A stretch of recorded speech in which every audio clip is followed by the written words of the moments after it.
अथ द्वितीयोऽध्यायः। संजय उवाच तं तथा कृपयाविष्टम् अश्रुपूर्णाकुलेक्षणम् विषेदन्तमिदं वाक्यम् उवाच मधुसूदनः। संजय ने कहा, इस प्रकार करुणा और विषाद से अभिभूत अश्रुपूरित नेत्रों वाले आकुल अर्जुन से मधुसूदन ने ये वाक्य कहा। श्री भगवानुवाच कुतस्त्वा कश्मलमिदम् विषमे समुपस्थितम् अनार्यजुष्टमस्वर्ग्यम् अकीर्तिकरमर्जुन। श्री भगवान ने कहा, हे अर्जुन, तुमको इस विषम स्थल में ये मोह कहाँ से उत्पन्न हुआ? ये आर्य आचरण के विपरीत न तो स्वर्ग प्राप्ति का साधन ही है और न कीर्ति कराने वाला ही है। क्लैब्यमास्मगमः पार्थ नैतत्त्वय्युपपद्यते क्षुद्रं हृदय दौर्बल्यम् त्यक्त्वोत्तिष्ठ परन्तप। हे पार्थ, कायर मत बनो, यह तुम्हारे लिए अशोभनीय है। हे परंतप, हृदय की क्षुद्र दुर्बलता को त्याग कर खड़े हो जाओ। अर्जुन उवाच कथं भीष्ममहं संख्ये द्रोणं च मधुसूदन इषुभिः प्रतियोत्स्यामि पूजार्हा वरिसूदन। अर्जुन ने कहा, हे मधुसूदन, मैं रणभूमि में किस प्रकार भीष्म और द्रोण के साथ बाणों से युद्ध करूंगा? हे अरिसूदन, वे दोनों ही पूजनीय हैं। गुरून् हत्वा हि महानुभावान् श्रेयो भोक्तुं भैक्षमपीह लोके हत्वार्थकामास्तु गुरूनिहैव भुञ्जीय भोगान् रुधिरप्रदिग्धान्। इन महानुभाव गुरुजनों को मारने से इस लोक में भिक्षा का अन्न भी ग्रहण करना अधिक कल्याणकारक है, क्योंकि गुरुजनों को मारकर मैं इस लोक में रक्त रंजित अर्थ और काम रूप भोगों को ही भोगूंगा। अचैतद्विद्मत्कतरन्नो गरीयः यद्वा जयेम यदि वा नो जयेयुः यानेव हत्वा न जिजीविषामः ते वत्सिताः प्रमुखे धार्तराष्ट्राः। हम नहीं जानते कि हमें क्या करना उचित है। हम ये भी नहीं जानते कि हम जीतेंगे या वे हमको जीतेंगे। जिनको मारकर हम जीवित नहीं रहना चाहते, वे ही धृतराष्ट्र के पुत्र हमारे सामने युद्ध के लिए खड़े हैं। अर्पण्यदोषोपहतः स्वभावः पृच्छामि त्वां धर्मसम्मूढचेताः यच्छ्रेयस्यां निश्चितं ब्रूहि तन्मे शिष्यस्तेऽहं शाधि मां त्वां प्रपन्नम्। करुणा के कलुष से अभिभूत और कर्तव्य पथ पर संभ्रमित हुआ मैं आपसे पूछता हूँ कि मेरे लिए जो श्रेयस्कर हो उसे आप निश्चय करके कहिए, क्योंकि मैं आपका शिष्य हूँ। शरण में आए मुझको आप उपदेश दीजिए। हि प्रपश्यामि ममापनुद्याद् यच्छोकमुच्छोषणमिन्द्रियाणाम् अवाप्य भूमावसपत्नमृद्धम् राज्यं सुराणामपि चाधिपत्यम्। पृथ्वी पर निष्कंटक समृद्ध राज्य को और देवताओं के स्वामित्व को प्राप्त होकर भी मैं उस उपाय को नहीं देखता हूँ जो कि मेरी इंद्रियों को सुखाने वाले इस शोक को दूर कर सके। संजय उवाच एवमुक्त्वा हृषीकेशम् गुडाकेशः परन्तप न योत्स्य इति गोविन्दम् उक्त्वा तूष्णीं बभूवः। संजय ने कहा, इस प्रकार गुडाकेश परंतप अर्जुन भगवान ऋषिकेश से यह कहकर कि हे गोविंद, मैं युद्ध नहीं करूंगा, चुप हो गया। तमुवाच हृषीकेशः प्रहसन्निव भारत सेनयोरुभयोर्मध्ये विषीदन्तमिदं वचः। हे भारत, दोनों सेनाओं के बीच में उस शोकमग्न अर्जुन को भगवान ऋषिकेश ने हंसते हुए से ये वचन कहे। श्रीभगवानुवाच अशोच्यानन्वशोचस्त्वम् प्रज्ञावादांश्च भाषसे गतासून गतासूंश्च नानुशोचन्ति पंडिताः। श्री भगवान ने कहा, जिनके लिए शोक करना उचित नहीं है उनके लिए तुम शोक करते हो और ज्ञानियों के से वचनों को कहते हो, परंतु ज्ञानी पुरुष मृत और जीवित दोनों के लिए शोक नहीं करते हैं।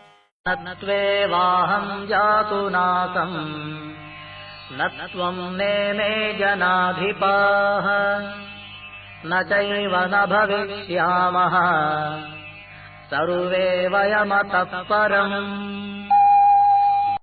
वास्तव में न तो ऐसा ही है कि मैं किसी काल में नहीं था, अथवा तुम नहीं थे, अथवा ये राजा लोग नहीं थे, और न ऐसा ही है कि इससे आगे हम सब नहीं रहेंगे। देहिनोऽस्मिन् यथा देहे कौमारं यौवनं जरा तथा देहान्तरप्राप्तिः धीरस्तत्र न मुह्यते। जैसे इस देह में देही जीवात्मा की कुमार, युवा और वृद्धावस्था होती है, वैसे ही उनको अन्य शरीर की प्राप्ति होती है। धीर पुरुष इसमें मोहित नहीं होता है। मात्रा स्पर्शास्तु कौन्तेय शीतोष्ण सुख दुःखदाः आगमापायिनो नित्याः सांस्थितिक्षस्व भारत। हे कुंती पुत्र, शीत और उष्ण और सुख दुख को देने वाली इंद्रियां और विषयों के संयोग का प्रारंभ और अंत होता है, वे अनित्य हैं। इसलिए हे भारत, उनको तुम सहन करो। यं हि न व्यथयन्त्येते पुरुषं पुरुषर्षभ समदुःखसुखं धीरं सुमृतत्वाय कल्पते। हे पुरुष श्रेष्ठ, दुख और सुख में समान भाव से रहने वाले जिस धीर पुरुष को ये व्यथित नहीं कर सकते हैं, वह अमृतत्व का अधिकारी होता है।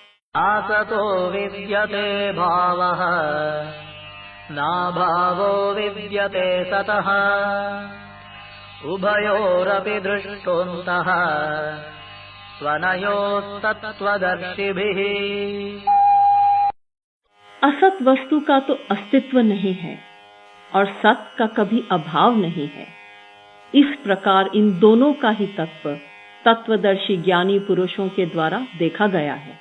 अविनाशी तु तद्विद्धि येन सर्वमिदं ततम् विनाशमव्ययस्यास्य न कश्चित् कर्तुमर्हति। उस वस्तु को तुम अविनाशी जानो जिससे यह संपूर्ण जगत व्याप्त है। इस अव्यय का नाश करने में कोई भी समर्थ नहीं है।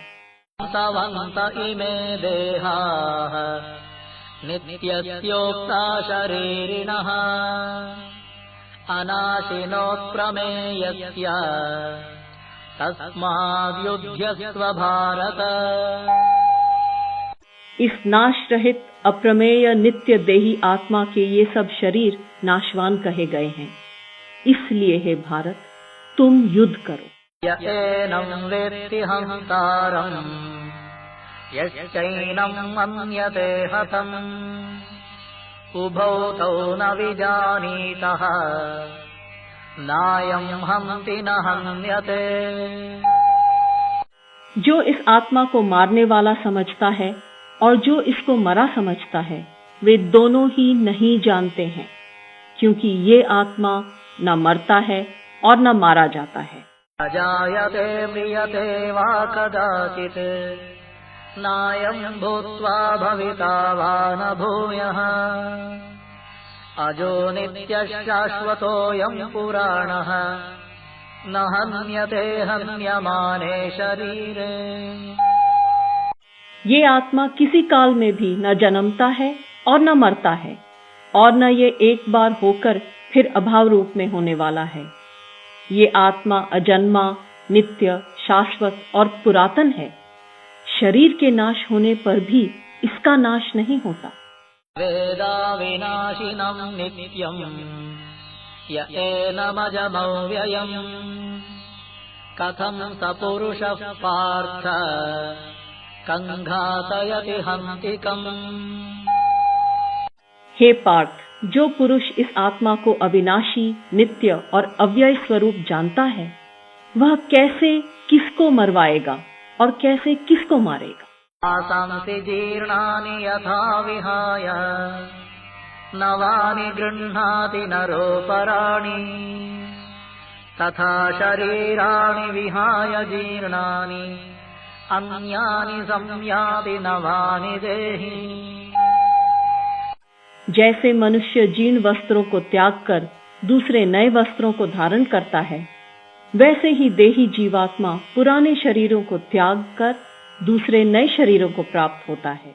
नैनं छिन्दन्ति शस्त्राणि नैनं दहति पावकः न चैनं क्लेदयत्यापः न शोषयति मारुतः।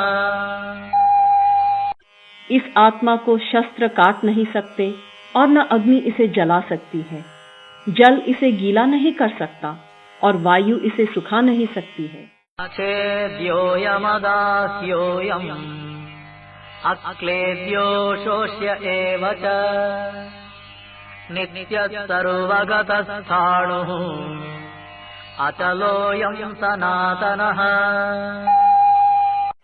क्योंकि यह आत्मा काटी नहीं जा सकती, जलाई नहीं जा सकती, गीली नहीं हो सकती और सुखाई नहीं जा सकती है। यह नित्य, सर्वगत, स्थिर, अचल और सनातन है। अव्यक्तोऽयमचिन्त्योऽयम् अविकार्योऽयमुच्यते तस्मादेवं विदित्वैनं नानुशोचितुमर्हसि। यह आत्मा अव्यक्त, अचिंत्य और अविकारी कहा जाता है। इसलिए इसको इस प्रकार जानकर तुमको शोक करना उचित नहीं है। अथ चैनं नित्यजातं नित्यं वा मन्यसे मृतम् तथापि त्वं महाबाहो नैवं शोचितुमर्हसि।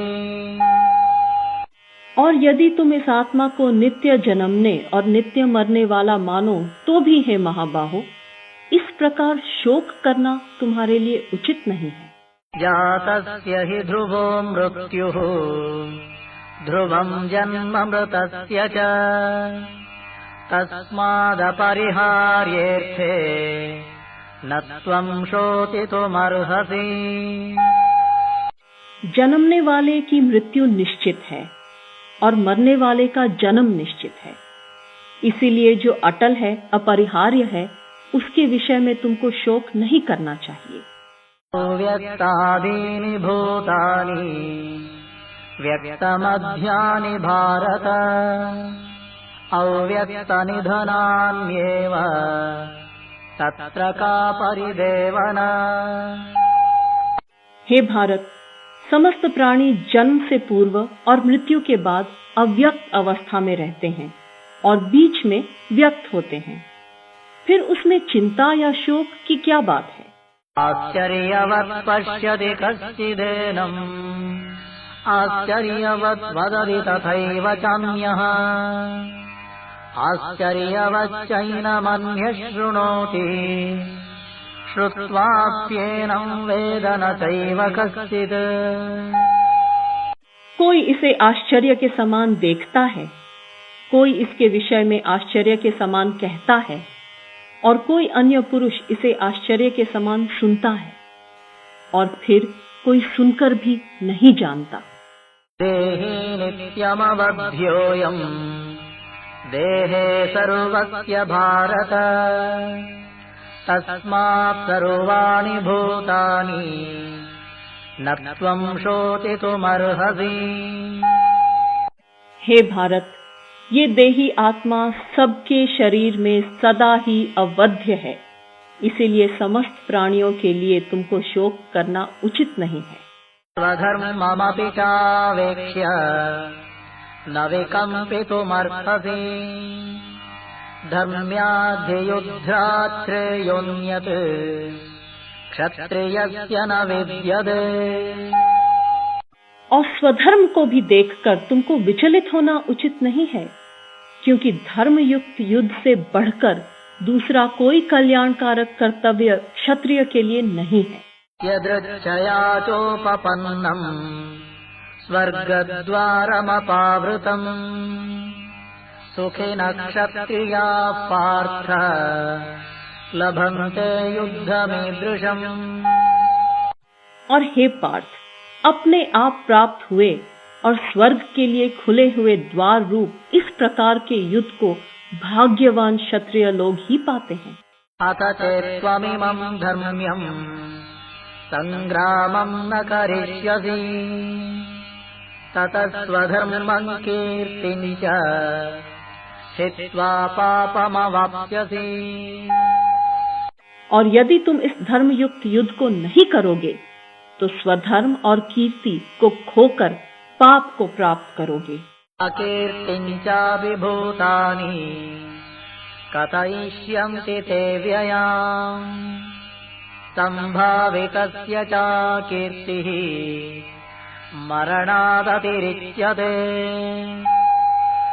और सब लोग तुम्हारी बहुत काल तक रहने वाली अपकीर्ति को भी कहते रहेंगे, और सम्मानित पुरुष के लिए अपकीर्ति मरण से भी अधिक होती है।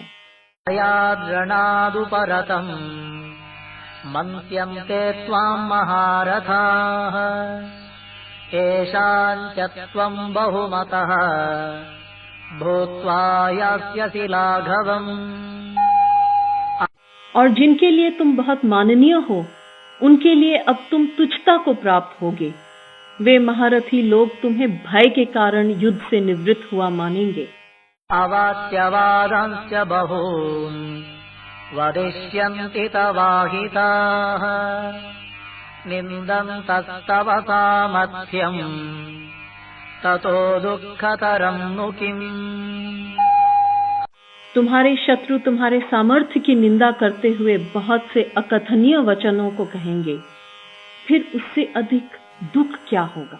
तो वा प्राप्स्यसि स्वर्गम् जित्वा वा भोक्ष्यसे महीम् तस्मादुत्तिष्ठ कौन्तेय युद्धाय कृतनिश्चयः।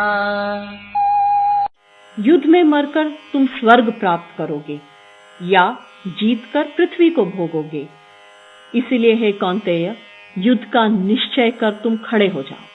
दुःखे समे कृत्वा लाभालाभौ जया जयो ततो युद्धाय युज्यस्व नैवं पापमवाप्स्यसि। सुख दुख, लाभ हानि और जय पराजय को समान करके युद्ध के लिए तैयार हो जाओ, इस प्रकार तुमको पाप नहीं होगा। एषा ते विहिता सांख्ये बुद्धिर्योगे त्विमां शृणु बुद्ध्या युक्तो यया पार्थ कर्मबन्धं प्रहास्यसि। हे पार्थ, तुम्हें सांख्य विषयक ज्ञान कहा गया, और अब इस योग से संबंधित ज्ञान को सुनो, जिस ज्ञान से युक्त होकर तुम कर्म बंध का नाश कर सकोगे। नेहाभिक्रमनाशोऽस्ति प्रत्यवायो न विद्यते स्वल्पमप्यस्य धर्मस्य त्रायते महतो भयात्। इसमें क्रमनाश और प्रत्यवाय दोष नहीं है।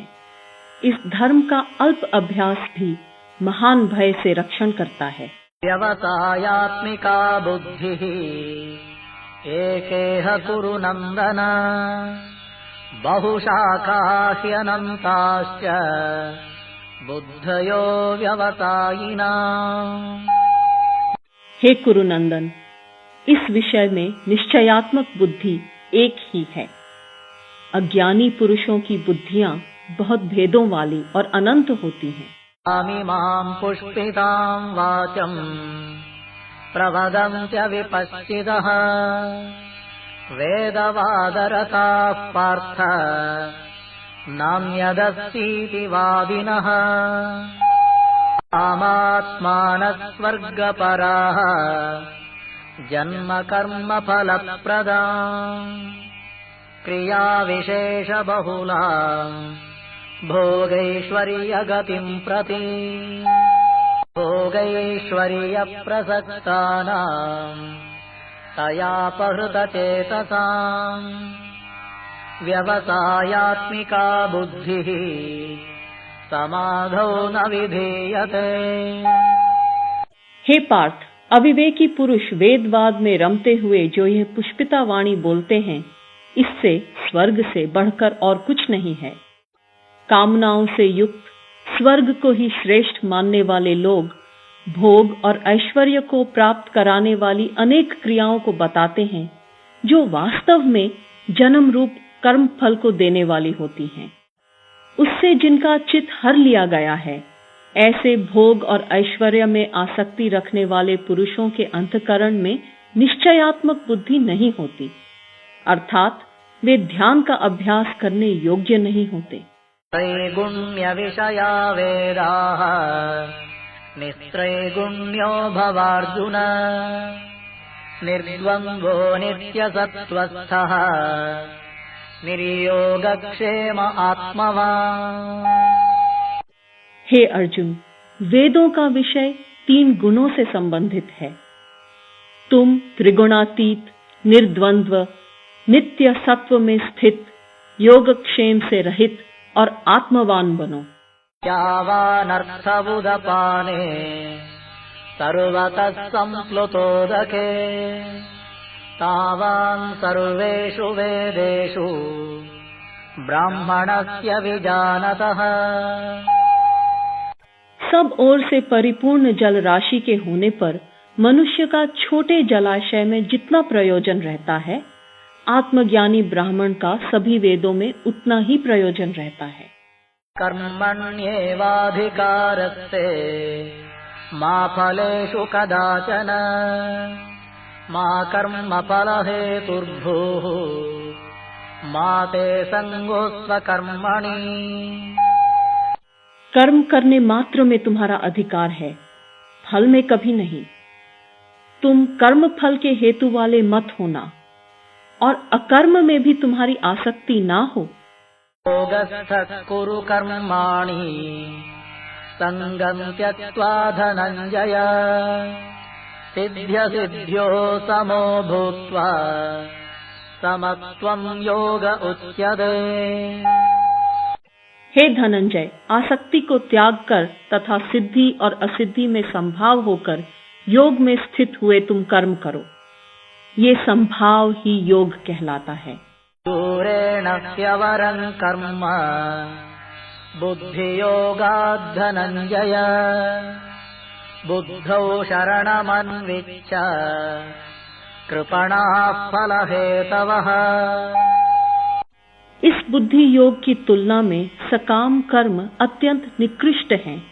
इसलिए हे धनंजय, तुम बुद्धि की शरण लो। फल की इच्छा करने वाले कृपण हैं। बुद्धियुक्तो जहातीह उभे सुकृत दुष्कृते तस्माद् योगाय युज्यस्व योगः कर्मसु कौशलम्। समत्व बुद्धि युक्त पुरुष यहाँ पुण्य और पाप इन दोनों कर्मों को त्याग देता है। इसलिए तुम योग से युक्त हो जाओ। कर्म में कुशलता योग है। कर्मजं बुद्धियुक्ता हि फलं त्यक्त्वा मनीषिणः जन्मबन्धविनिर्मुक्ताः पदं गच्छन्त्यनामयम्। बुद्धि योग युक्त मनीषी लोग कर्मजन्य फलों को त्याग कर जन्म रूप बंधन से मुक्त हुए अनामय अर्थात निर्दोष पद को प्राप्त होते हैं। यदा ते मोहकलिलं बुद्धिर्व्यतितरिष्यति तदा गन्तासि निर्वेदम् श्रोतव्यस्य श्रुतस्य च। जब तुम्हारी बुद्धि मोह रूप दलदल को तर जाएगी तब तुम उन सब वस्तुओं से वैराग्य को प्राप्त हो जाओगे जो सुनने योग्य और सुनी हुई हैं। श्रुति विप्रतिपन्ना ते यदा स्थास्यति निश्चला समाधावचला बुद्धिः तदा योगमवाप्स्यसि। जब अनेक प्रकार के विषयों को सुनने से विचलित हुई तुम्हारी बुद्धि आत्म स्वरूप में अचल और स्थिर हो जाएगी तब तुम परमार्थ योग को प्राप्त करोगे। अर्जुन उवाच स्थितप्रज्ञस्य का भाषा समाधिस्तस्य केशव स्थितधीः किं प्रभाषेत किमासीत व्रजेत किम्। अर्जुन ने कहा, हे केशव, समाधि में स्थित स्थिर बुद्धि वाले पुरुष का क्या लक्षण है? स्थिर बुद्धि पुरुष कैसे बोलता है, कैसे बैठता है, कैसे चलता है?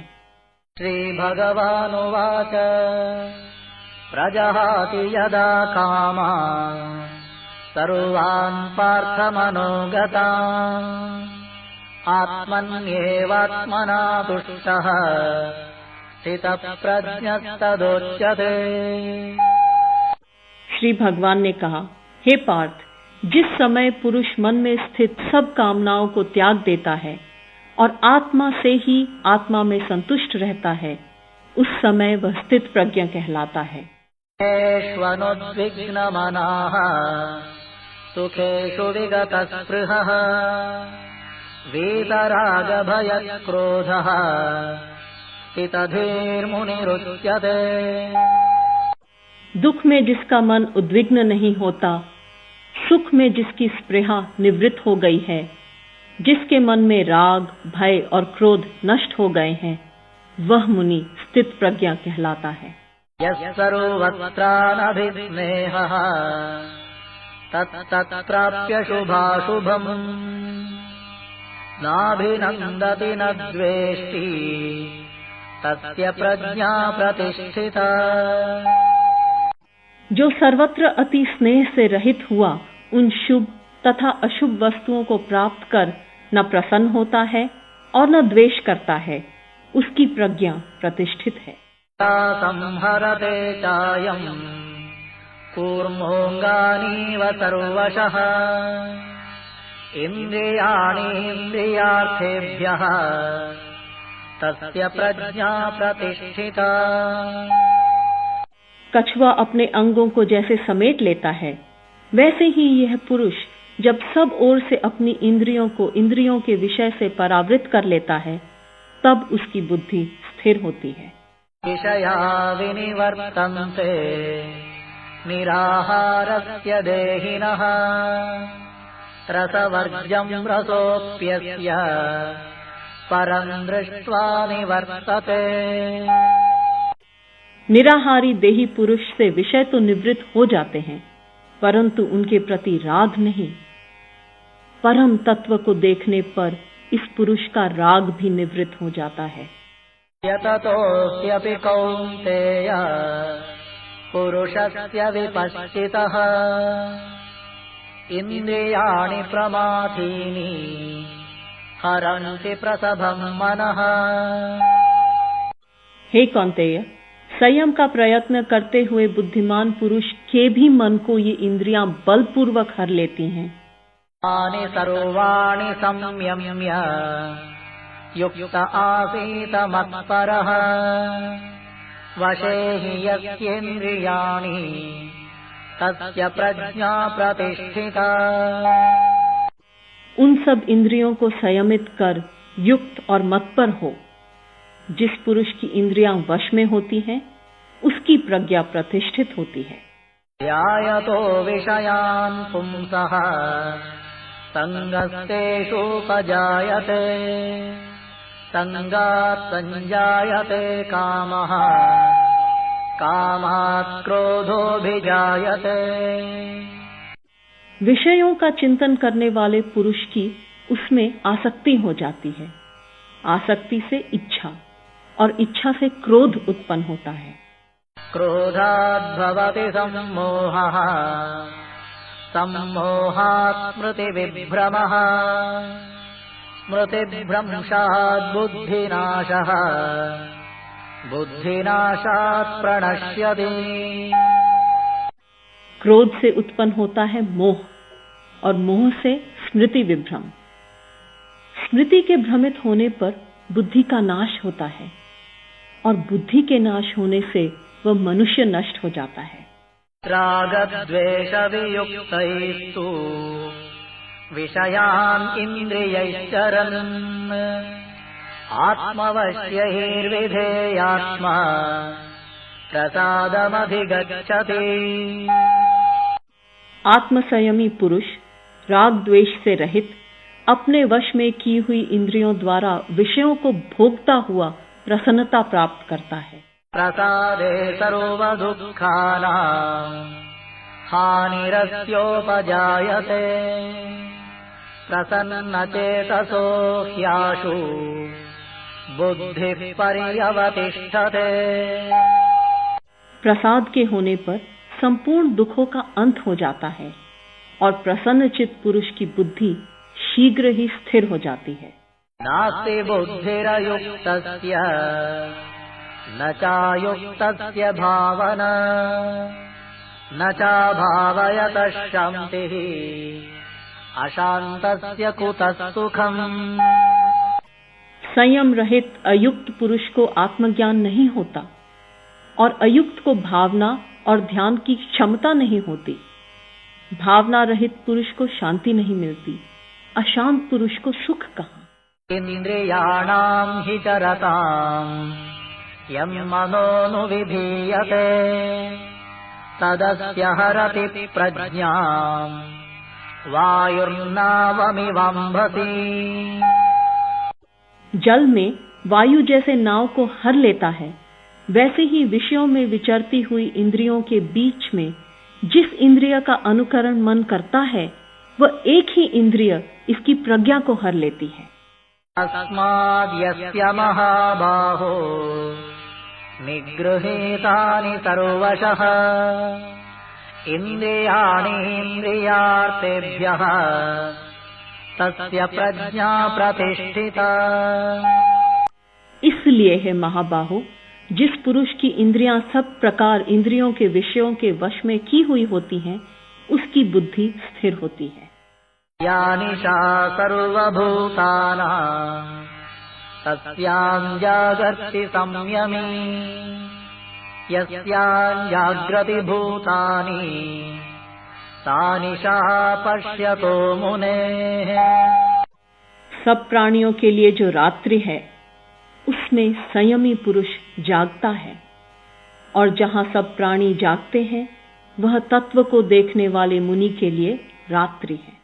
आपूर्यमाणमजलप्रतिष्ठम् समुद्रमापः प्रविशन्ति यद्वत्, तद्वत्कामायं प्रविशन्ति सर्वे, स शान्तिमाप्नोति न कामकामी।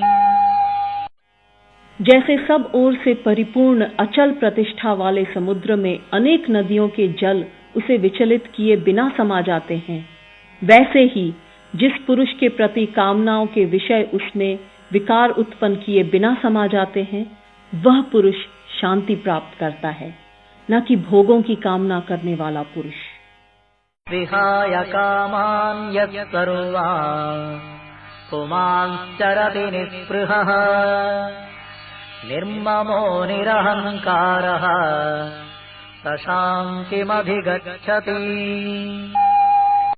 जो पुरुष सब कामनाओं को त्याग कर स्पृहा रहित, मम भाव रहित और निरहंकार हुआ विचरण करता है, वह शांति प्राप्त करता है। एषा ब्राह्मी स्थितिः पार्थ नैनां प्राप्य विमुच्यते स्थित्वा स्यावन्तकालेऽपि ब्रह्म निर्वाणमृच्छति। हे पार्थ, यह ब्राह्मी स्थिति है। इसे प्राप्त कर पुरुष मोहित नहीं होता। अंतकाल में भी इस निष्ठा में स्थित होकर ब्रह्म निर्वाण को प्राप्त होता है।